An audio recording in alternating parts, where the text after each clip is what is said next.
ಓಂ ಶಾಂತಿ. ಎಲ್ಲರಿಗೂ ನಮಸ್ಕಾರ. ಕಳೆದ ಸಂಚಿಕೆಯಲ್ಲಿ ನಾವು ರಾಜಯೋಗದಿಂದ ಅಷ್ಟಶಕ್ತಿಗಳ ಪ್ರಾಪ್ತಿಯ ಬಗ್ಗೆ ವಿಚಾರ ಮಾಡ್ತಾ ಇದ್ವಿ. ಮೊದಲನೇ ಶಕ್ತಿ, ಅತ್ಯವಶ್ಯಕವಾದಂತಹ ಶಕ್ತಿ ಸಹನ ಶಕ್ತಿ. ಈ ಸಹನೆ ಅನ್ನೋದು ಒಂದು ಗುಣನೂ ಹೌದು. ಸಹನೆ ಅನ್ನೋದು ಶೀಲ, ಚಾರಿತ್ರ್ಯ ಅಂತ. ಮನುಷ್ಯನ ಜೀವನದಲ್ಲಿ ಶೀಲ ಎಷ್ಟು ಮುಖ್ಯವೋ ಅಷ್ಟೇ ಸಹನೆಯೂ ಮುಖ್ಯ ಅಂತ ಹೇಳ್ಬೋದು. ಈ ಮರಗಿಡಗಳಿಗಾಗಲಿ ಅಥವಾ ಪಂಚತತ್ವಗಳಿಗಾಗಲಿ ನಾವೆಲ್ಲ ಹೋಲಿಕೆ ಮಾಡಿದರೆ ಮನುಷ್ಯನ ಒಂದು ಶಕ್ತಿ ಅಗಾಧವಾದದ್ದು ಅಂತ ಹೇಳಬಹುದು.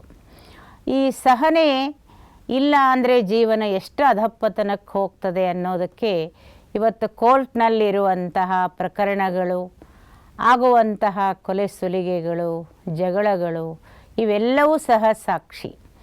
ಒಂದು ಕ್ಷಣದ ಸಿಟ್ಟು, ಒಂದು ಕ್ಷಣದ ಅಸಹನೆ ನಮ್ಮನ್ನು ಎಲ್ಲಿಗೆ ಕರ್ಕೊಂಡು ಹೋಗ್ತದೆ ಅಂತ ಹೇಳಲಿಕ್ಕೆ ಬರಲ್ಲ. ಮನೆಯಲ್ಲಿನ ಜಗಳ ನಮ್ಮನ್ನು ಜೈಲಿಗೆ ಕರ್ಕೊಂಡು ಹೋಗ್ಬೋದು, ಆಸ್ಪತ್ರೆಯಲ್ಲಿ ಕರ್ಕೊಂಡು ಹೋಗ್ಬೋದು, ಅಥವಾ ಬಸ್ಸಿನಲ್ಲಿ ಪ್ರಾರಂಭವಾದ ಜಗಳ ನಮ್ಮನ್ನು ಕಟಕಟೆಗೆ ತಂದು ನಿಲ್ಲಿಸಬಹುದು.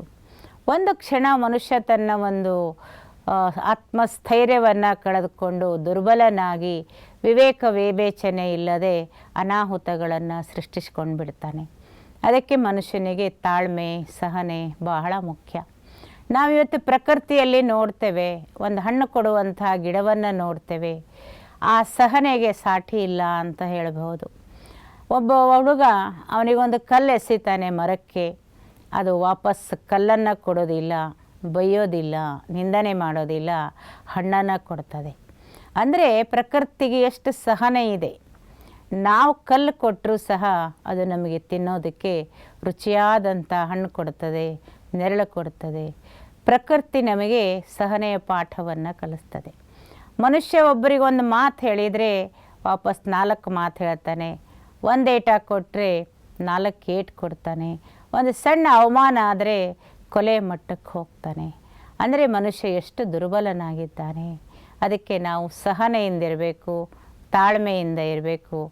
ಆ ಒಂದು ಕ್ಷಣ ನಮ್ಮನ್ನು ನಾವು ಆತ್ಮಸ್ಥಿತಿಯಲ್ಲಿಟ್ಕೊಂಡು ನಮ್ಮ ಇಂದ್ರಿಯಗಳನ್ನು ನಿಯಂತ್ರಣ ಮಾಡಿಕೊಂಡು ಹತೋಟಿಯಲ್ಲಿಟ್ಕೊಂಡಾಗ ಆ ಒಂದು ನಿಮಿಷದ ಶಾಂತಿ, ವಿವೇಚನೆ ನಮ್ಮನ್ನು ಎಷ್ಟೋ ಅನಾಹುತಗಳಿಂದ ಪಾರು ಮಾಡ್ತದೆ. ಅದೇ ರೀತಿಯಾಗಿ ಒಂದು ಅವಿಭಕ್ತ ಕುಟುಂಬ ಇತ್ತು. 100 ಜನ ಅಲ್ಲಿ ವಾಸ ಮಾಡ್ತಿದ್ರು. ಒಬ್ಬರು 100 ವರ್ಷದ ಮೇಲಿನೊಬ್ಬರು ಹಿರಿಯರಿದ್ದರು. ಒಂದು ಚಾನಲ್ನವರು ಸಂದರ್ಶನ ಮಾಡೋದಕ್ಕೆ ಬಂದರು. ನೀವಿಷ್ಟು ಅವಿಭಕ್ತ ಕುಟುಂಬ, ಇಷ್ಟು ವರ್ಷಗಳಿಂದ ಒಂದೇ ಮನೆಯಲ್ಲಿ 100 ಜನ ಇರ್ತೀರಿ, ಇದರ ಒಂದು ಗುಟ್ಟೇನು, ಇದರ ಒಂದು ಸೂತ್ರ ಏನು, ಏನಿದರ ಮರ್ಮ ಅಂತ ಕೇಳಿದರು. ಆ 104 ವರ್ಷದ ಹಿರಿಯರಿಗೆ ಮಾತಾಡ್ಲಿಕ್ಕೆ ಬರಲ್ಲ, ಶರೀರ ಎಲ್ಲ ನಡಕ್ತಾ ಇದೆ. ಹೇಳಬೇಕು ಅಂದರೆ ಏನು ಹೇಳಬೇಕು? ಆವಾಗ ಅವರು ಒಂದು ಪೆನ್ನು ಪೇಪರು ತಗೊಳ್ತಾರೆ. ಆ ಪೇಪರ್ ತುಂಬ ಸಹನೆ ಸಹನೆ ಸಹನೆ ಅಂತ ಬರೀತಾರೆ. ಅದನ್ನು ನೋಡಿ ಅವರಿಗೆ ಗೊತ್ತಾಗ್ತದೆ ಇಷ್ಟೊಂದು ಅವಿಭಕ್ತ ಕುಟುಂಬಗಳು ಇಷ್ಟೊಂದು ವರ್ಷ ಕೂಡಿದ್ದಾರೆ. ಅದಕ್ಕೆ ಕಾರಣ ಸಹನೆಯ ಗುಣ. ಎಲ್ಲಿ ಸಹನೆ, ತಾಳ್ಮೆ ಇರ್ತದೆ ಅದರ ಫಲ ಸಿಹಿಯಾಗಿರ್ತದೆ. ಹಾಗೆ ಒಂದು ಮೂರ್ತಿ ಕೆತ್ತಾರೆ. ಆ ಮೂರ್ತಿನೂ ಸಹ ಒಬ್ಬ ಶಿಲ್ಪಿಯ ಉಳಿಯ ಪೆಟ್ಟುಗಳನ್ನು ಸಹಿಸಿಕೊಂಡು ಒಂದು ಮೂರ್ತಿ ಆಗ್ತದೆ, ಪೂಜ್ಯ ಮೂರ್ತಿ ಆಗ್ತದೆ. ಅದು ಒಂದು ದಿನ ಪೂಜೆಗೆ, ಗಾಯನಕ್ಕೆ ಯೋಗ್ಯವಾಗ್ತದೆ. ಗರ್ಭಗುಡಿಯಲ್ಲಿರುವಂಥ ಮೂರ್ತಿ ಅಷ್ಟೊಂದು ಪೆಟ್ಟುಗಳನ್ನು ಸಹಿಸ್ತದೆ. ಅದು ಶಿಲ್ಪಿ ಕೊಡುವಂಥ ದೊಡ್ಡ ಪೆಟ್ಟುಗಳನ್ನು ಸಹಿಸಿ ಒಂದು ಆಕಾರಕ್ಕೆ ಬರ್ತದೆ. ಸಣ್ಣ ಪೆಟ್ಟುಗಳನ್ನು ಸಹಿಸಿ ಒಂದು ದೈವತಾ ಮೂರ್ತಿ ಅದರಲ್ಲಿ ಆವಿರ್ಭಾವ ಆಗ್ತದೆ. ಅದಿರೋದು ಕಲ್ಲಿರ್ಬೋದು, ಮಾಡಿದವರು ಮನುಷ್ಯರಿರ್ಬೋದು. ಅದರಲ್ಲಿ ಒಂದು ದೈವತ್ವ ತುಂಬಿದಾಗ ಆ ಕಣ್ಣಿನ ನೋಟ ಇರ್ಬೋದು, ಮುಖದ ಹಾವಭಾವಗಳಿರ್ಬೋದು, ಅಲ್ಲಿ ತೋರುವಂಥ ದಯೆ ಇರ್ಬೋದು, ಖುಷಿ ಇರ್ಬೋದು, ಸಂತೋಷ ಇರ್ಬೋದು, ಅದು ಅದನ್ನು ದೈವತ್ವಕ್ಕೆ ಏರಿಸ್ತದೆ. ಕಡಿಮೆ ಪೆಟ್ಟು ತಿಂದಂಥ ಕೆಲವೊಂದು ಶಿಲೆಗಳು ಅವು ಕೇವಲ ಮೆಟ್ಟಲುಗಳಾಗ್ತವೆ, ಕಂಬಗಳಾಗ್ತವೆ.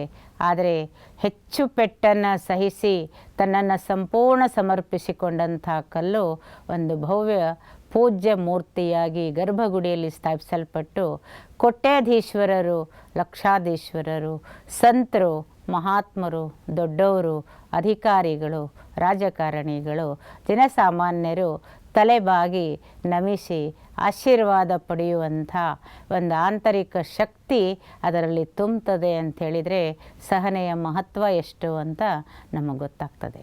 ಹಾಗೆ ಜೀವನದಲ್ಲಿ ಮನುಷ್ಯನು ಸಹ ಒಂದು ಎತ್ತರದ ಸ್ಥಾನಕ್ಕೆ ಹೋಗಬೇಕು, ಒಂದು ಸಾಧನೆಯ ಮಟ್ಟವನ್ನು ಮುಟ್ಟಬೇಕು, ಒಂದು ಯಶಸ್ವಿ ಕೀರ್ತಿ ಪತಾಕೆಯನ್ನು ಹಾರಿಸಬೇಕು ಅಂದರೆ ಜೀವನ ಸುಲಭ ಇರೋದಿಲ್ಲ.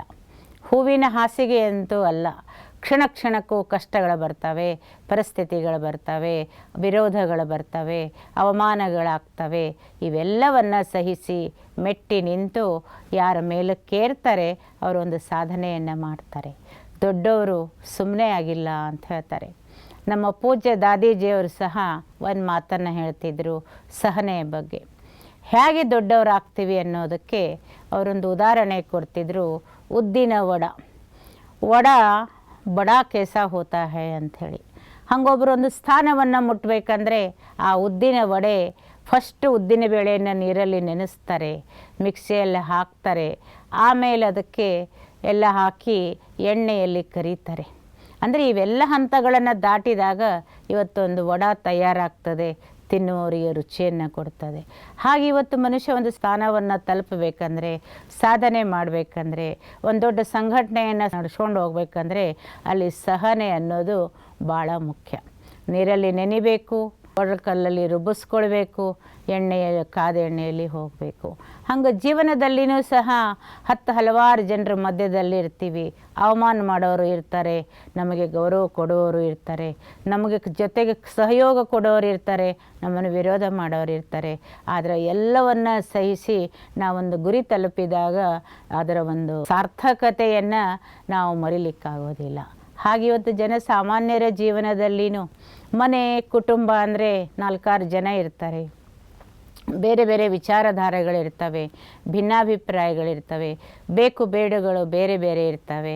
ನಾವು ಎಲ್ಲವನ್ನು ಹೊಂದಿಕೊಂಡು ಎಲ್ಲವನ್ನು ಅನುಸರಿಸ್ಕೊಂಡು ನಾವು ಹೋದಾಗ ಆ ಕುಟುಂಬದ ಒಂದು ಸುಖನೂ ಸಿಗ್ತದೆ, ಅದರ ಜೊತೆಗೆ ಕುಟುಂಬ ರಕ್ಷಣೆಯನ್ನು ಪಡೀತದೆ, ಅದರ ಜೊತೆಗೆ ಸಾಧನೆಯನ್ನು ಮಾಡಬಹುದು. ಇರದೇ ಹೋದರೆ ಇವತ್ತು ಕುಟುಂಬಗಳು ಈ ಒಂದು ಸಹನೆ ಇಲ್ಲದೆ ಇರೋದಕ್ಕೆ ಛಿದ್ರ ಆಗ್ತಾ ಇದ್ದಾವೆ. ನಿಮಗೆ ಆಗೋದಿಲ್ಲ, ನಿಮ್ಮನ್ನು ಕಂಡ್ರೆ ಆಗೋದಿಲ್ಲ, ನೀವು ಬೇರೆ ನಾವು ಬೇರೆ, ಅತ್ತೇನು ಬೇರೆ ಮಾಡ್ತಾರೆ, ಸೊಸೆ ಬೇರೆ ಆಗ್ತಾರೆ, ಅಥವಾ ಅತ್ತೇನು ವೃದ್ಧಾಶ್ರಮಕ್ಕೆ ಕಳಿಸಿಬಿಡ್ತಾರೆ, ಇನ್ನು ಕೆಲವರು ಅತ್ತೆಯರು ಜೋರಿದ್ರೆ ಸೊಸೆಯನ್ನು ಮನೆ ಬಿಟ್ಟು ಹೊರಗೆ ಹಾಕ್ತಾರೆ. ಇವೆಲ್ಲ ಘಟನೆಗಳ ಒಂದು ಮೂಲ ಕಾರಣ ಏನಪ್ಪ? ಭಿನ್ನಾಭಿಪ್ರಾಯಗಳು, ಅವರವರ ಸಂಸ್ಕಾರಗಳು, ಹೊಂದಾಣಿಕೆ ಇಲ್ಲ, ಸಹನೆ ಇಲ್ಲ, ಒಂದು ಮಾತಾಡಿದರೆ ಹೆಚ್ಚು, ಒಂದು ಮಾತಾಡಿದರೆ ಕಡಿಮೆ. ಹಾಗೆ ಇವತ್ತು ಅನೇಕ ಒಂದು ವ್ಯಕ್ತಿಯಿಂದ ಹಿಡಿದು ಸಮಾಜದವರೆಗೂ ಸಹ ಈ ಸಹನೆಯ ಕೊರತೆಯಿಂದ ನಾವು ವ್ಯಕ್ತಿತ್ವದಲ್ಲಿ ಅವನತಿಯಾಗೋದನ್ನು ಕಾಣ್ತೇವೆ, ಸಮಾಜದಲ್ಲಿ ಅಭದ್ರತೆ ಇದೆ, ಮನೆಯಲ್ಲಿ ಬಿರುಕುಗಳಿದ್ದಾವೆ.